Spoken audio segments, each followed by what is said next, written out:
ప్రియులారా, పరమగీతము 7వ అధ్యాయము 11, 12 వచనాలు మనం చదువుకున్నాం. ఈ పరమగీతము గ్రంథములో మరి షుల్లమితి అలాగే సొలొమోను మధ్య ఉన్న సంబంధాన్ని మనం ఎక్కువగా జ్ఞాపకం చేసుకుంటాం. 7వ అధ్యాయం పరమగీతము 11, 12 వచనాల్లో షుల్లమితి చెబుతున్నటువంటి మాటలు మనం చదువుతున్నాం. ఏమని చెప్పిందంటే, మరి లెమ్ము, మనము గ్రామసీమలకు వెళ్ళుదాము అని పిలుస్తూ ఉంది. ప్రియులారా, ఒకప్పుడు షుల్లమితి ఎలా ఉన్నది అంటే నిద్రావస్థలో ఉన్నది, లేకపోతే సరిగా సోమరితనం కలిగినటువంటి స్థితిలో ఉన్నది. ప్రియులారా, ఎందుకంటే అక్కడ 3వ అధ్యాయం చదివితే నేను నా ప్రియుని వెతుకుచున్నాను అని అంటుంది. ఎలా వెతుకుతుంది? ఆమె పరుండి వెతుకుచు ఉన్నది, అనగా సరైన స్థితిలో దేవుణ్ణి ఆమె వెతకటం లేదు. అంత మాత్రమే కాదు, నిద్రావస్థలో ఉన్నది. 5వ అధ్యాయములో మనం చూస్తే 5వ అధ్యాయంలో కూడా ఇదిగో నేను నా వస్త్రము తీసివేసి తిని మరలా దాన్ని ధరింపనేలా అన్నది. అయితే ప్రియుడు ఏం చేశాడు? వచ్చి తలుపు కొట్టాడు, కానీ ఆమె తలుపు తీయలేదు. నిద్రావస్థలో ఉన్నది అక్కడ కూడా. అయితే ప్రియుడు ఏం చేశాడు? ఆయన తలుపు సందుల్లో ఆయన తన చెయ్యిని ఉంచాడు. అప్పుడు ఆమె ఏం చేసిందంట? నా అంతరంగము జాలిగొనింది అని చెప్పింది. అంటే అప్పటి వరకు ఆమె యొక్క స్థితి ఎలా ఉన్నది అంటే సోమరితనానికి, నిద్రావస్థకు అలవాటు పడిపోయినటువంటి స్థితిలో ఆమె ఉన్నది. దేవుని మీద శ్రద్ధ లేనటువంటి స్థితిలో ఆమె ఉన్నది. అయితే ఇప్పుడు 7వ అధ్యాయంలో ఏమని చెబుతుందంటే, ప్రియులారా, లెమ్ము రమ్ము అని పిలుస్తూ ఉంది. She is now active. ఇప్పుడు ఏముంటుంది? మనము గ్రామసీమలకు వెళ్ళుదాము, పల్లెలకు వెళ్ళుదాము, ద్రాక్షావనమునకు వెళ్ళుదాము. అక్కడ ద్రాక్షావనములో ద్రాక్ష చెట్లు పూత పట్టినవో లేదో మనము చూతము అంటుంది. దాడిమ వనము నాకు మనం వెళుదాం, అక్కడ అవి పూలు పూసినాయో లేదో మనం చూద్దాం అని పిలుస్తూ ఉంది. అనగా నిజంగా ఒకప్పుడు షుల్లమితి యొక్క స్థితి ఎలా ఉన్నదంటే సరైనటువంటి స్థితిలో ప్రభువుని ఎదుర్కొనే అనుభవంలో లేదు. ఎలాగ ఉన్నది అంటే ఆమె మరి ఎక్కడ వెతుకుతూ ఉన్నది అంటే పట్టణాల్లో వెతుకుతుంది, రాజమార్గాల్లో వెతుకుతూ ఉంది, పట్టణాల్లో. కానీ ఇప్పుడు ఎక్కడికి పోదామంటుందండి? గ్రామసీమలకు పోదామంటుంది. పట్టణాల్లో ఏమున్నది అంటే అతిశయం ఉన్నది, అధికారం ఉన్నది, గర్వం ఉన్నది. కాబట్టి అలాంటి చోటకు వద్దు, ఎక్కడ ఉందాం? ఇదిగో పల్లెలకు వెళదాం, గ్రామసీమలకు వెళదాం. అనగా ఈ షుల్లమితి యొక్క ప్రదేశము, సొంతము ఆమె గ్రామాలకు చెందిందే. కాబట్టి ఆమె ఏం చేస్తుంది? గ్రామాలకే వెళదామని తన ప్రియుణ్ణి పిలుస్తూ ఉంది. ప్రియులారా, తన ప్రియుణ్ణి ఏమని కోరుతా ఉందంటే, మనము పెందలకడ లేచి ద్రాక్షావనమునకు వెళ్ళుదాము అన్నది. ప్రియులారా, ద్రాక్షావనము అంటే ఏమిటి చెప్పండి? సంఘమే. ద్రాక్షావనానికి వెళుదాము అంటే మనం పెందలకడ లేచి ఎక్కడికి వెళదామంటుందండి? సంఘానికి, దైవ సన్నిధికి వెళదాము అని ఆమె కోరుకుంటుంది. మనందరికీ తెలుసు, మత్తయి సువార్తలో ఒక యజమానుడు ఉన్నాడు. అతడు 21వ అధ్యాయంలో ఒక ద్రాక్ష తోట నాటించి దాన్ని ఏం చేశాడు? గుత్తకిచ్చి, కాపులకిచ్చి వెళ్ళిపోయాడు కదా. అయితే ఇప్పుడు ద్రాక్షావనము అనగా సంఘమునకు సూచనగా ఉన్నది. అయితే ఎందుకు పోదామంటుందండి? అక్కడే రాశాడు చూడండి, ఎందుకు పోదామంటుంది. ద్రాక్షావల్లులు చిగురించనో లేదో అన్నది. రెండవది పువ్వులు పూసనో లేదో అనే మాట చూపిస్తూ ఉంది. మూడవది దాడిమ చెట్లు పూత పట్టనో లేదో చూతము రమ్ము. అంటే ఒకప్పుడు 4వ అధ్యాయములో నా ప్రియుడు నా ఉద్యానవనమునకు వేంచేయునుగాక, అతడు తనకిష్టమైన ఫలములు భుజించునుగాక అని కోరుకున్నది. ఫలాలు చూడాలని కోరుకున్నది ఇప్పుడు ఏం చూడాలని కోరుకుంటుందండి? ఇప్పుడు పూత పట్టెనో లేదో కోరుకుంటుంది. అంటే అర్థం ఏమిటంటే పువ్వులు అనగా సువాసన అనగా సాక్ష్య జీవితాన్ని చూపిస్తూ ఉన్నాయి. ఇదిగో ఆ దానిమ్మ ఆ యొక్క ద్రాక్షావనమునకు రమ్ము అంటుంది.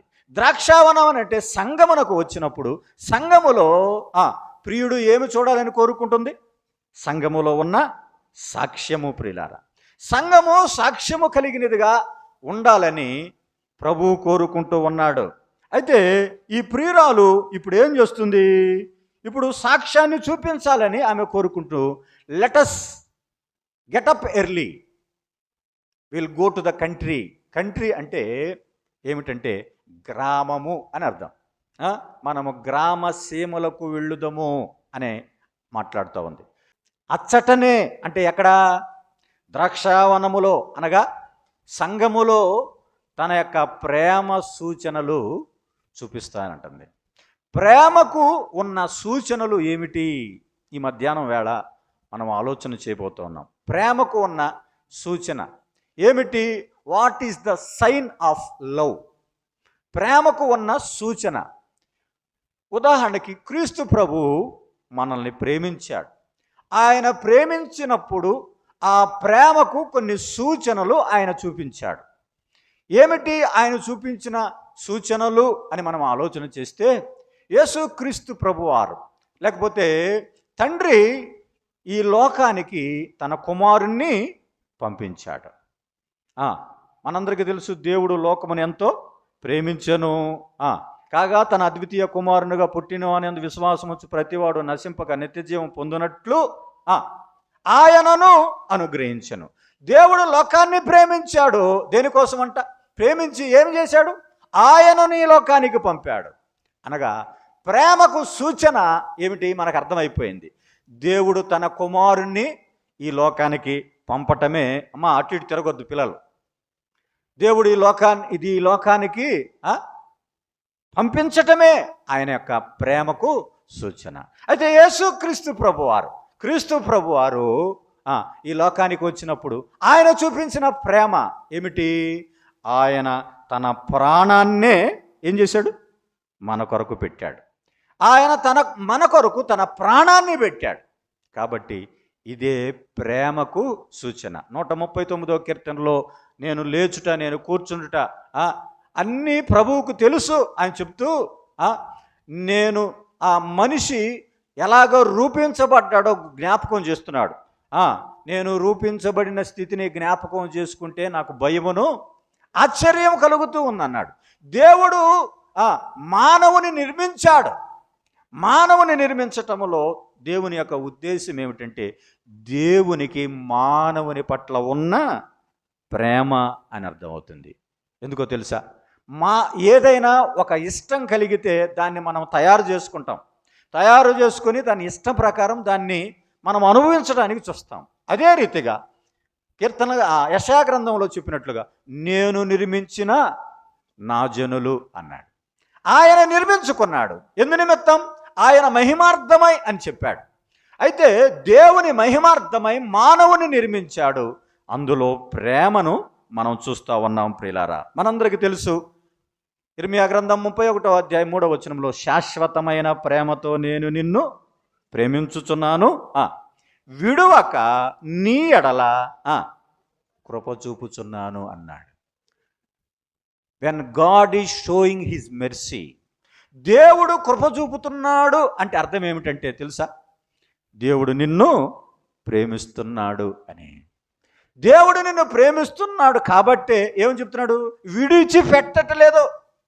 విడిచిపెట్టక ఆయన నీ పట్ల ఏం చూపుతున్నాడు?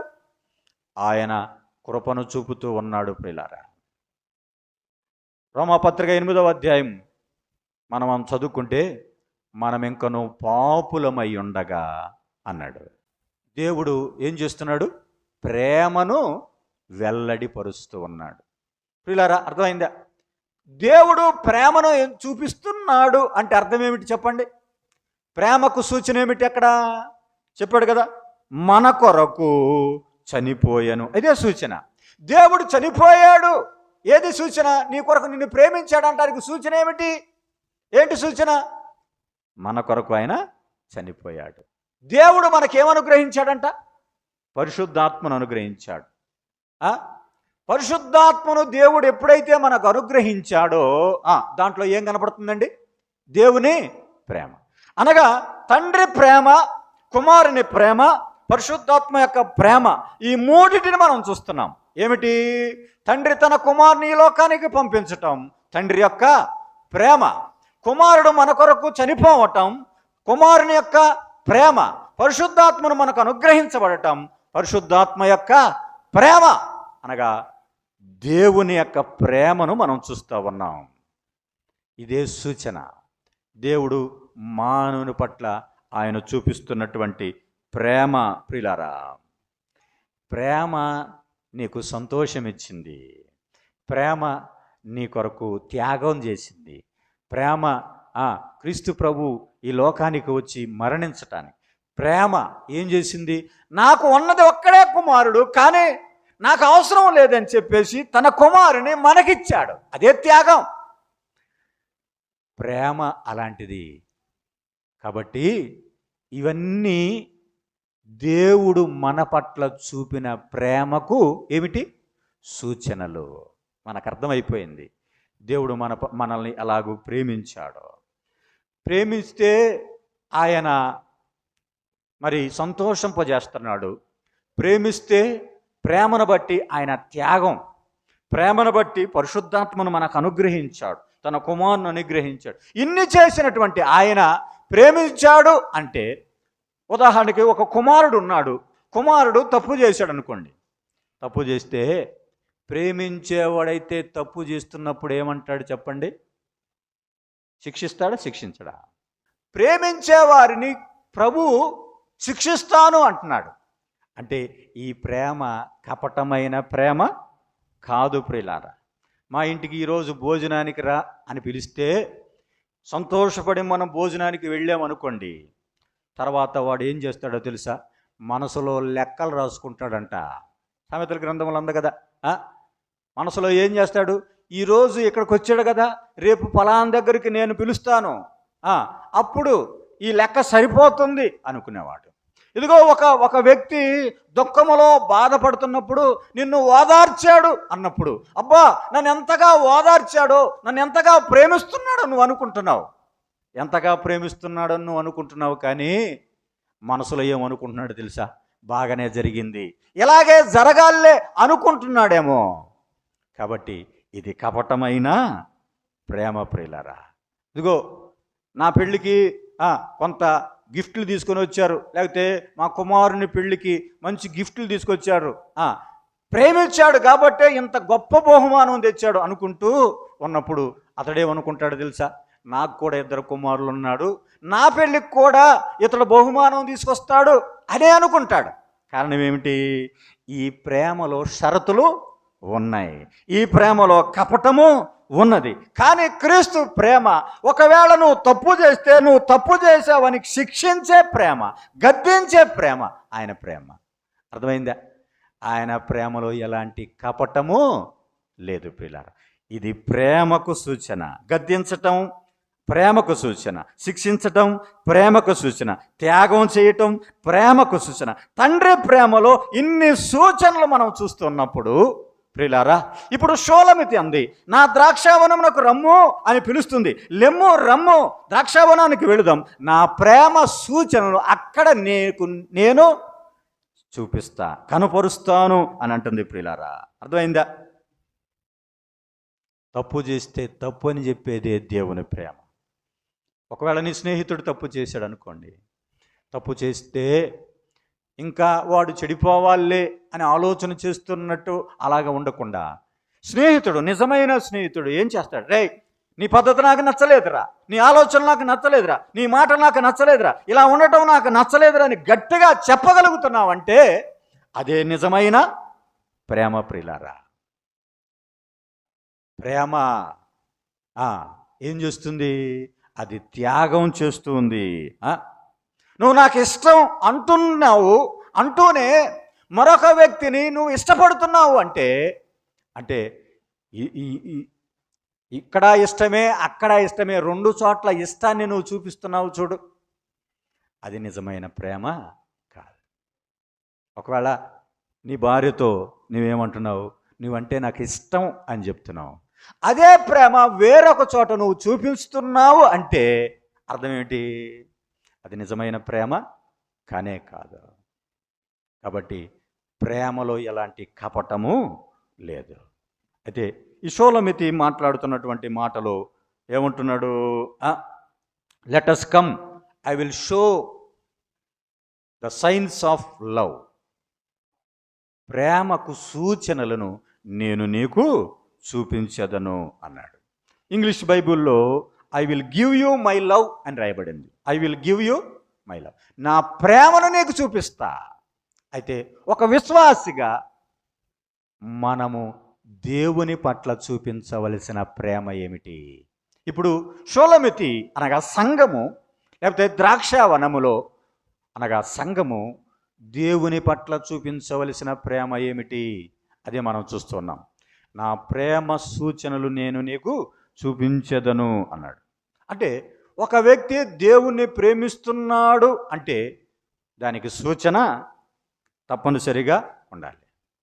ఒక వ్యక్తి యేసు ప్రభు దగ్గరికి వచ్చాడు, ధర్మశాస్త్రోపదేశకుడు. లోకాసు వార్త 10వ అధ్యాయం 25వ వచనములో ఏమన్నాడు? ధర్మశాస్త్రోపదేశకుడు దేవుని వద్దకు వచ్చి, బోధకుడా ఏమన్నాడు?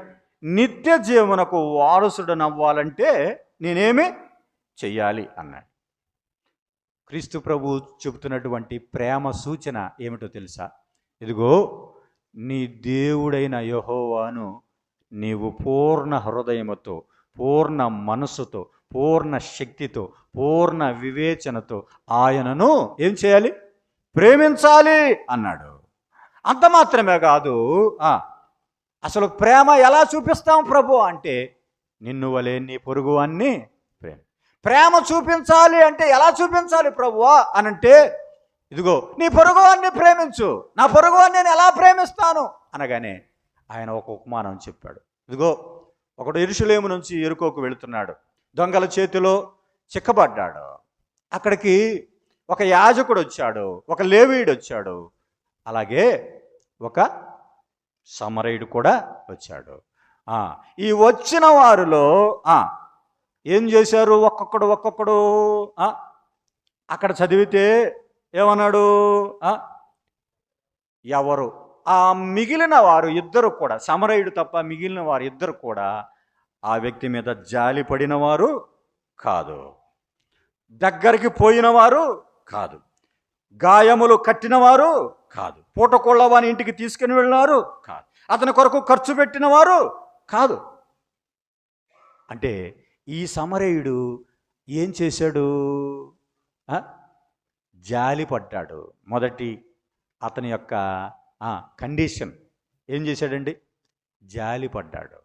ఎవరు ప్రభు ఈ ముగ్గురులో ఎవరు అని ప్రభు అడుగుతుంటే అతడు ఏం చెప్తున్నాడు? సమరయుడు జాలి పడిన వాడే నిజమైన ప్రేమను చూపించేవాడు. You are not showing your love towards others. క్రీస్తు ప్రేమను నువ్వు ఇతరుల పట్ల నువ్వు చూపించలేకపోతున్నావు. క్రీస్తు ప్రేమను చూపించలేకపోతున్నావు అంటే నీకు ఇతరుల పట్ల ఏమి లేదు, జాలి లేదు. దగ్గరకు పోయి, అసలు దగ్గరకు వస్తేనే నువ్వు పక్కకు పోతుంటివి. దగ్గరకు పోయి ఏం చేశాడంటండి? అక్కడ గాయములను, గాయాలు రేపటం కాదు ఒక విశ్వాస యొక్క లక్షణం, లేదా ఒక సహోదరుని యొక్క లక్షణం గాయాలు రేపటం కాదు. అసలే ఆ స్థితిలో పడి ఉన్నాడు, గాయపడి ఉన్నాడు. గాయములను ఏం చేశాడు? కట్టాడు అన్నాడు. ఇంకేం రాశాడు తెలుసా? పరామర్శించి. ఏం బ్రదర్ ఎలా ఉన్నావు? ఏం సిస్టర్ ఎలా ఉన్నావు? పరామర్శించి, పరామర్శ. ఇవన్నీ ఒక వ్యక్తి తన సహోదరుని పట్ల, తన సహోదరుల పట్ల చూపించవలసిన ప్రేమకు సూచనలు అంటున్నాడు. పరామర్శించి ఇంకేం చేశాడు? ఖర్చు పెట్టాడండి. ఎవరో డబ్బు ఖర్చు పెట్టలేదు, తన సొంత డబ్బు, తన కష్టార్జితములో ఉన్న దానిని ఏం చేశాడండి? ఖర్చు పెట్టాడు, అతని కొరకు కష్టపడ్డాడు, అతన్ని మోసుకొని వెళ్ళాడు, అతనికి గాయాలు కట్టాడు. ఇది కదా ప్రేమ.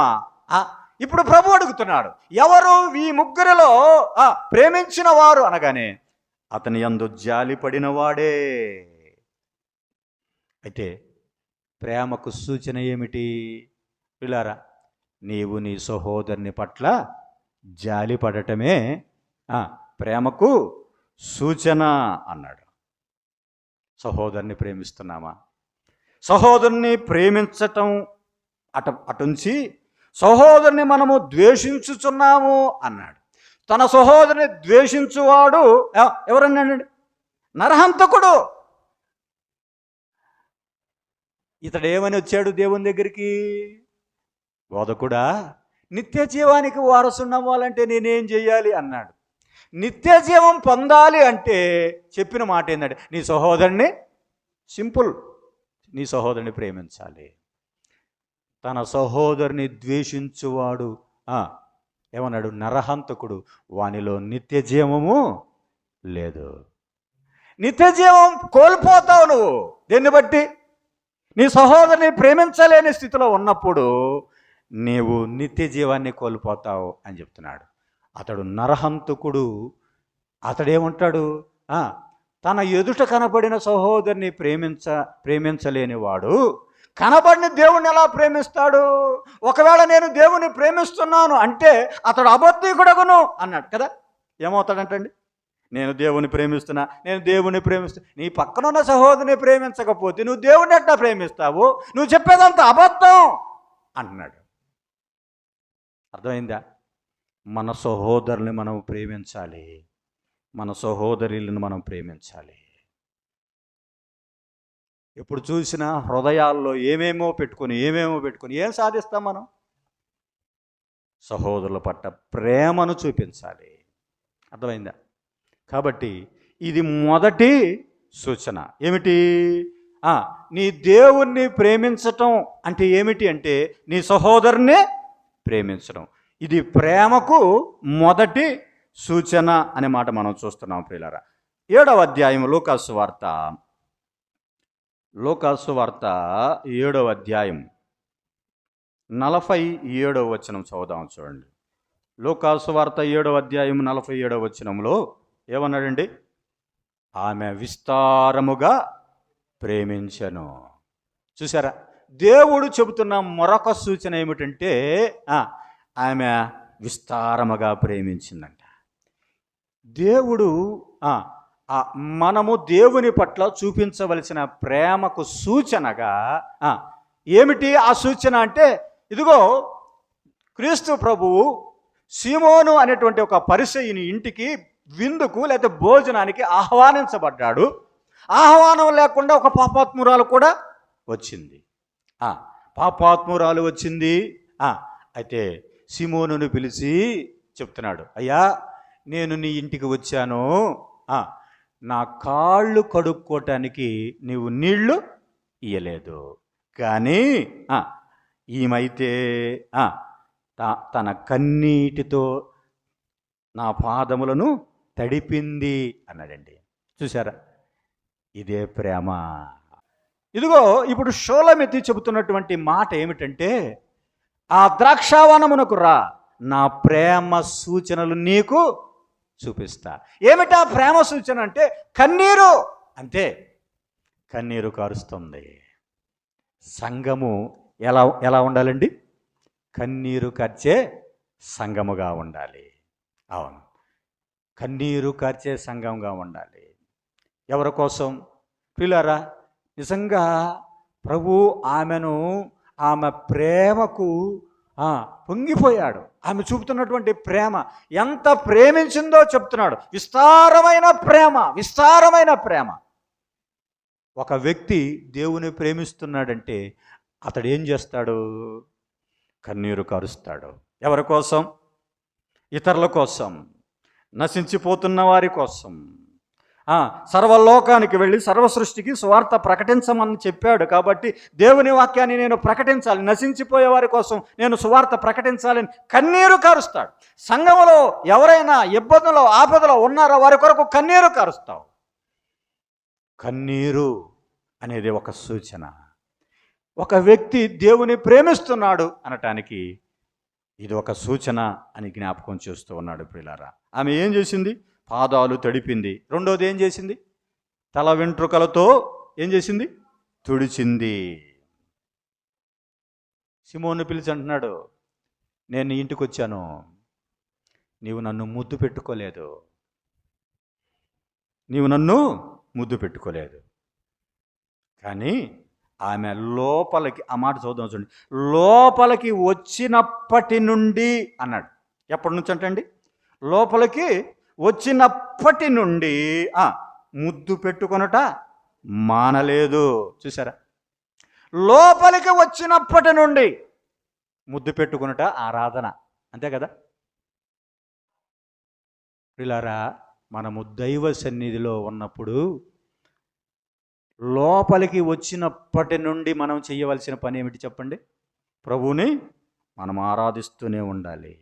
అది కొన్నిసార్లు అవసరాన్ని బట్టి మనము అటు ఇటు పోవచ్చాము, కానీ అవసరము లేకపోయినా పని కల్పించుకొని బయటికి వెళ్తున్నాం చూడండి, అది దేవునికి ఇష్టం లేదు. లోపలికి వచ్చినప్పటి నుండి నువ్వు చేయవలసిన పని ప్రభువుని ముద్దు పెట్టుకోవాలి. కుమారుని ఏమన్నాడు? ముద్దు పెట్టుకొనుడి అన్నాడు. లేకపోతే దేవుని కోపానికి గురవ్వాలి. దేవుని ఆరాధించాల్సిన సమయంలో, దేవుని స్తుతించాల్సిన సమయంలో ఏవేవో వ్యాపకాలు, ఏవేవో ఆలోచనలు. ఒక ఆయన మొన్న అంటున్నాడు, ఒక ఆయనంట పాట పాడటం కోసం పుస్తకం తెరిచి చూస్తూనే ఉంటాడంట. అడు తిప్పి ఇటు తిప్పి ఇటు తిప్పి పేజీలు తిప్పుతూనే ఉంటాడు. ఇంటి దగ్గర సిద్ధపడి రాలేవా? నువ్వేం పాట పాడాలో? ఇక్కడికి వచ్చి నువ్వు పాటలన్నీ తీసి కళ్ళు మూసుకోకుండా పేపర్ల శబ్దం చేసి దేనికి? ఇది అది నిజమైన ఆరాధన కాదు. ప్రభు సన్నిధిలో ఉన్నప్పుడు ముద్దు పెట్టుకునటం మానకూడదు. ప్రభువుని తలంపులు, ఆరాధనలో మనం ఉండాలి తప్ప వేరే తలంపులతో మనం ఉండకూడదు. అర్థమైందా? ఆమె తన తల వెంట్రుకలను తీసుకెళ్ళి ఎక్కడ పెట్టిందండి? పాదాల దగ్గర పెట్టింది. తల వెంట్రుకలు స్త్రీకి పైట చెంగుగా ఇవ్వబడును, అవి ఆమెకు ఘనము అన్నాడు. ఘనమైనటువంటి తన తల వెంట్రుకలను ఎక్కడ పెట్టిందండి చెప్పండి? పాదాల దగ్గర పెట్టిందండి. ప్రభు సన్నిధిలో మనం ఉన్నప్పుడు ఇదిగో నా యొక్క స్థితి ఇలాంటిది ప్రభు అని ఎంతగానో తగ్గించుకుంది. తగ్గింపు, దీనత్వం. ప్రభు సన్నిధిలో ఉన్నప్పుడు మనం ఎంత దీనత్వం చూపించాలండి. 24 పెద్దలకి సింహాసనాలు లేవా? 24 పెద్దలకి కిరీటాలు లేవా? వారు కూర్చున్న సింహాసనాలు సామాన్యమైన సింహాసనాలా? మేలిమి బంగారుతో చేయబడిన సింహాసనాలు, మేలిమి బంగారుతో చేయబడినటువంటి కిరీటాలు, వాటన్నిటినీ ఏం చేశారు? విసిరి పడేశారు. ప్రభు అంటే అంత భయం, ప్రభు అంటే అంత గౌరవం, దైవ సన్నిధి, దేవుని పట్ల ప్రేమను వారు చూపుతున్న విధానం ఏమిటంటే, మాకు కాదు ప్రభు, మాకు కాదు ఈ ఘనత, నీవే మహిమ ఘనత ప్రభావాలు పొంద అర్హుడవని తమ కిరీటాలు కింద పడేసేశారు. బంగారం మాకొద్దు, సింహాసనం మాకొద్దు, అధికారం మాకొద్దు, కిరీటాలు మాకు ఏం అవసరం లేదు, మాకు నీతో పాటు ఉంటే చాలు. ఎంత దీనత్వం అండి. వారు ఎవరు? 24 పెద్దలు. దైవ సన్నిధి అంటే మనము లెక్కలేనితనంగా, గత శుక్రవారం మనం జ్ఞాపకం చేసుకున్నాం కదా, యెషయా గ్రంథం 57వ అధ్యాయంలో ఆయన మహాగణుడు కదా. ఆయన ఎవరు? గణుడు. ఈ లోకములో ఉన్న ఘనత పొందిన వారందరికంటే ఘనమైన వాడు. ఇంకా ఆయన కంటే గణుడు ఇంకా ఈ లోకములో ఎవరు లేరు. మహోన్నతుడు, ఉన్నతమైన స్థలాల్లో, ఇంకా ఆయన కంటే ఉన్నతమైన స్థలములో ఉన్నవాడు లేరు. పరిశుద్ధుడు, నిత్య నివాసి. అయినను అన్నాడు. దీనత్వం కలిగిన వారి పట్ల ఆయన నీతో సహవాసం చేస్తున్నాడు, నీ మధ్య ఉన్నాడు, నీ కొరకు ఆయన దిగి వచ్చాడు. అంత స్థితిని వదులుకొని ఈ లోకానికి వచ్చాడంటే మనమేందో ఆషామాషి అనుకుంటున్నాం. దేవుని మందిరం అంటే ఆషామాషి అనుకుంటున్నాం. కూర్చుండటం ఆషామాషి అనుకుంటున్నాం. అటు ఇటు పోయి రావటం ఆషామాషి అనుకుంటున్నాం. దేవుని మందిరం అంటే లెక్కలేదా? దైవ సన్నిధి అంటే భయం లేదా? ఆయన భయంకరుడు. ఆయన కోపానికి నువ్వు తట్టుకోగలవా? అర్థమైందా? ఇంత ప్రేమ చూపిస్తున్నా, ఇంత జాలి చూపిస్తున్నా ఆయన ప్రేమ నువ్వు అర్థం చేసుకోలేకపోతున్నావేమో. నా పాదములకు అత్తరు పూసెను. అత్తరు విలువైనది. తలకు అంటటం అంటే సమర్పణ జీవితం. క్రీస్తు ప్రభువుకి మనం ఏమి ఇవ్వాలో తెలుసా? చెత్త చెదారం తీసుకొచ్చి ఇవ్వటం కూడదు. అప్పుడప్పుడు సిద్ధపడేవి కాదు, కానీ ప్రభువుని హృదయపూర్వకమైన తలంపులతో సిద్ధపడి రావాలి. పాటలు సిద్ధపడి రావాలి. ఆలోచనలు సిద్ధపడి రావాలి. ప్రభువుకి ఇవ్వాలనుకున్నప్పుడు ఒక శ్రేష్టమైన దాన్ని ప్రభువుకి ఇవ్వాలి. హృదయపూర్వకంగా ప్రభువుకి ఇవ్వాలి. హృదయపూర్వకమైన కానుకలు కూడా ప్రభువుకి ఇవ్వాలి. సమర్పణ జీవితం. వారు ఏం చేశారంటే వారు చరస్థిర ఆస్తులను అమ్మేశారు. ఎందుకు అమ్మేశారు? అంత ఇచ్చింది నువ్వే. వెండి నీదే, బంగారం నీదే, సమస్తం నీవే. ఈ అధికారం నీదే, ఈ ఉద్యోగం నీదే, ఈ పిల్లలు నువ్వు ఇచ్చిన వారే. సమస్తం ఆయనదైతే నువ్వు బ్రతకడానికి ఇన్ని ఇస్తే ఆయన పట్ల నువ్వు చూపుతున్నది ఏమిటి? దేవుని మందిరం రావడానికి ఏమి అంత? బైబిల్ స్టడీకి కానీ, వారకూడికలకు కానీ, సువార్తకు కానీ సమయాన్ని ఇవ్వలేకపోతున్నాం అనేక సార్లు.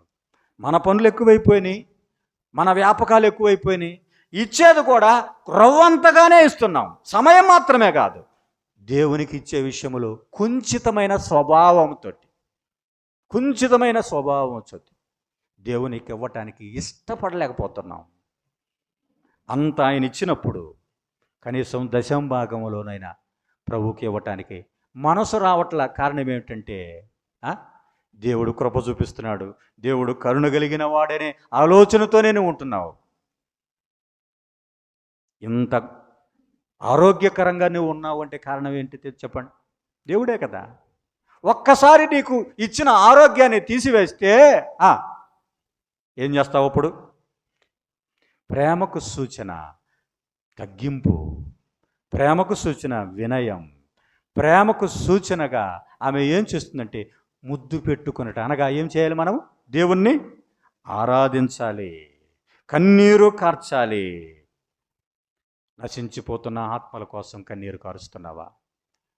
ఆ బాధే లేకపోతే మనకు కన్నీరు ఏడ నుంచి వచ్చిందండి? అయితే ఆమె తన ఘనతను ఏం చేసిందండి? ప్రక్కన పెట్టింది. నేను ఐఏఎస్ ఆఫీసర్ని, ఐఎమ్ హైలీ ఎడ్యుకేషన్ అయినా, ఐఏఎస్ ఆఫీసర్ అయినా, అధికారం ఉన్నా, ఘనత ఉన్నా, మంచి కులములో పుట్టిన, మంచి గౌరవం ఉన్న, ఇవన్నీ ఆయన దగ్గరికి తీసుకొని రాకూడదు. దీనత్వం. మోషే ఏమన్నాడండి? భూమి మీద ఉన్న వారందరిలో మిక్కిలి సాత్వికుడు అన్నాడు. కానీ ఏం చూడలేకపోయాడు? కనాను దేశాన్ని చూసారా? మిక్కిలి సాత్వికుడే కానీ చూడాల్సింది చూడలేకపోయాడు. ఒక చిన్న మాటే అంతే. దేవుని సన్నిధిలో ఆయన యొక్క దీనత్వాన్ని, ఆయన యొక్క తగ్గింపును, ఆయన నీ పట్ల చూపుతున్న దానిని నువ్వు చులకనగా తీసుకోవద్దు. యోహాను సువార్త 20వ అధ్యాయము ఒక మాట చదువుకొని మనం ముగించుకుందాం. 13వ వచనం చదువుదాం, చూడండి. 20వ అధ్యాయం 13వ వచనం. వారు అమ్మా ఎందుకు ఏడ్చుచున్నావని ఆమెను అడగగా ఆమె, నా ప్రభువుని ఎవరో ఎత్తుకొని పోయిరి. ఎందుకు ఏడుస్తుందండి ఆమె? దేనికోసం? ప్రభు కోసం. She sowing some compassion. ప్రేమను చూపిస్తూ ఉంది దేవుని పట్ల. నా ప్రభువుని నేను చూడాలి. ఆదివారమున ఇంకనూ చీకటిగా ఉన్నప్పుడే మగ్దలేనే మరియ ఏం చేసింది? పెందల కడే లేచింది. దేవుని పట్ల ప్రేమ ఉన్నది కాబట్టి పెందల కడ లేచింది. దేవుని పట్ల ప్రేమ ఉన్నది కాబట్టి మొదట చూడాలనుకుంది. దేవుని పట్ల ప్రేమ ఉన్నది కాబట్టి ఏడుస్తూ ఉంది. నా ప్రభు, నా ప్రభు, నా ప్రభు నన్ను బాగు చేశాడు, నాలో ఉన్న ఈ 7 దెయ్యాలు వెళ్ళగొట్టాడు, నేను నా ప్రభువుని నేను చూడాలి, నా ప్రభువుని నేను చూడాలి. అనేక మంది ఎందుకు ఏడుస్తున్నారండి? నాకు ఆరోగ్యం బాగాలేదు, నా ఇల్లు పాడైపోయింది, నా పిల్లలు సరిగా చదవట్లేదు, నా కుటుంబంలో సమస్యలు ఉన్నాయి, అనేక రకాలుగా ఏడుస్తున్నారు. కానీ ఏమి ఎందుకు ఏడుస్తుంది చెప్పండి? ప్రభువుని చూడాలని. ఎప్పుడైతే నీకు అలాంటి ఆలోచన ఉంటుందో నీకేమున్నట్టు చెప్పండి? ప్రభువు పట్ల ప్రేమ ఉన్నట్టు. ప్రేమకు సూచనలు ఎక్కడ చూడాలి? ద్రాక్షావనములోనే చూడాలని ప్రభువు కోరుకుంటా ఉన్నాడు. అందుకేనంటున్నాడు, రమ్ము లెమ్ము, మనం గ్రామసీమలకు వెళదాం, గ్రామాల్లో స్వార్థ ప్రకటిద్దాం, పల్లెసీమలకు వెళదాం. ఇదిగో దాడిమ వనములు పూత పూసినయో లేదో, ద్రాక్ష చెట్లు పూత పూసినయో లేదో చూద్దాం. ఈ సాక్ష్యాన్ని మనం సంపాదించుకోవాలి. క్రీస్తు ప్రభు పట్ల ఇలాంటి ప్రేమ వైఖరిని మనం కలిగి ఉండాలి. దేవుని పట్ల ఎలాంటి వైఖరి నువ్వు క్రీస్తు ప్రభు యొక్క ప్రేమను మనం చూసాం. ఆయన ప్రేమ తన కుమారుణ్ణి ఇవ్వటం, ఆయన ప్రేమ నీ కొరకు మరణించటం, ఆయన ప్రేమ పరిశుద్ధాత్మను నీకు అనుగ్రహించటం, ఆయన ప్రేమను బట్టి క్రీస్తు ప్రభు నిన్ను ప్రేమించాడు కాబట్టి ఆయన నీ కొరకు త్యాగం చేశాడు. కాబట్టి త్యాగం చేసినటువంటి నీ ప్రభు కోసం నువ్వు చిన్న త్యాగం కూడా చేయలేకపోతున్నావు. అనేక సార్లు మనం ఏం చేస్తున్నామంటే మనము మన సొంత కార్యములనే చూసుకొనిచున్నాము. కానీ ప్రభు పట్ల ప్రేమ ఉంటే ప్రభు కార్యాలు మనము చూస్తాం. మన సొంత కార్యాలు కాదు. ఈ పని రేపు కాకపోతే ఎల్లుండి పోతే పోని, అవసరమైతే దేవుడు మరొక దినం ఇస్తాడు, దేవుడు మరొక అవకాశం ఇస్తాడు. కానీ ఈ అవకాశం పోతే మరొక తిరిగి రాదు. అయితే రక్షణ కూడా అలాంటిదే. క్రీస్తు ప్రభువు నీ కొరకు రక్షణను ఏం చేశాడు? సిద్ధము చేశాడు. ఈ అవకాశం పోతే మరలా రాదు. ఇచ్చిన రక్షణ తృణీకరిస్తున్నావా? క్రీస్తు ప్రభు నీ కొరకు కలువరి సిలువలో వేలాడిన సంగతిని నువ్వు తృణీకార భావంతో చూస్తున్నావా? ఆయన ప్రేమను చులకనగా నువ్వు అనుకుంటున్నావేమో. ఎంత ప్రేమమయుడండి ఆయన! ఇప్పటికీ నీ స్థితి మారకపోయినా మారతావని ఏం చూపిస్తున్నాడు? నీ పట్ల ప్రేమను చూపిస్తూనే ఉన్నాడు. He stretched his hands. ఆయన తన చేతులు చాపి ఇదిగో ఆయన పిలుస్తున్నాడు.